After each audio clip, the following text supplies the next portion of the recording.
Protection વોલના અભાવે નવસારીના જલાલપુરના વાસી ગામે દરિયાઈ ધોવાણ. દરિયો સતત આગળ વધતો હોવાથી વાસી ગામના દરિયાકાંઠે આવેલ કબ્રસ્તાનમાંથી કંકાલો ખુલ્લા થયા. સ્થાનિકોના મતે છેલ્લા 3 વર્ષમાં દરિયો ગામથી 25 ફૂટ જેટલી જમીન હડપી ગયો છે, જેને લઈ હવે સ્થિતિ એ છે કે દરિયાકાંઠે આવેલા કબ્રસ્તાનમાંથી કંકાલો ખુલ્લા થઈ રહ્યા છે.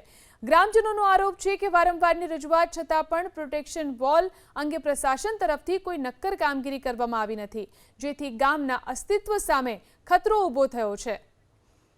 તો દરિયાકાંઠે જે રીતે ધોવાણ થઈ રહ્યું છે, છેલ્લા 3 વર્ષમાં અહીં દરિયો 25 ફૂટ જેટલી જમીન હડપી ગયો છે. પ્રોટેક્શન વોલ માટે વારંવાર અહીં રજૂઆત કરવામાં આવી છે, પરંતુ કોઈ ધ્યાન લેતું નથી. દરિયો સતત આગળ વધતો હોવાથી વાસી ગામના દરિયાકાંઠે આવેલ કબ્રસ્તાનમાંથી કંકાલો ખુલ્લા થયા. સ્થાનિકોના મતે છેલ્લા 3 વર્ષમાં દરિયો ગામથી 25 ફૂટ જેટલી જમીન હડપી ગયો છે, જેને લઈ હવે સ્થિતિ એ છે કે દરિયાકાંઠે આવેલા કબ્રસ્તાનમાંથી કંકાલો ખુલ્લા થઈ રહ્યા છે.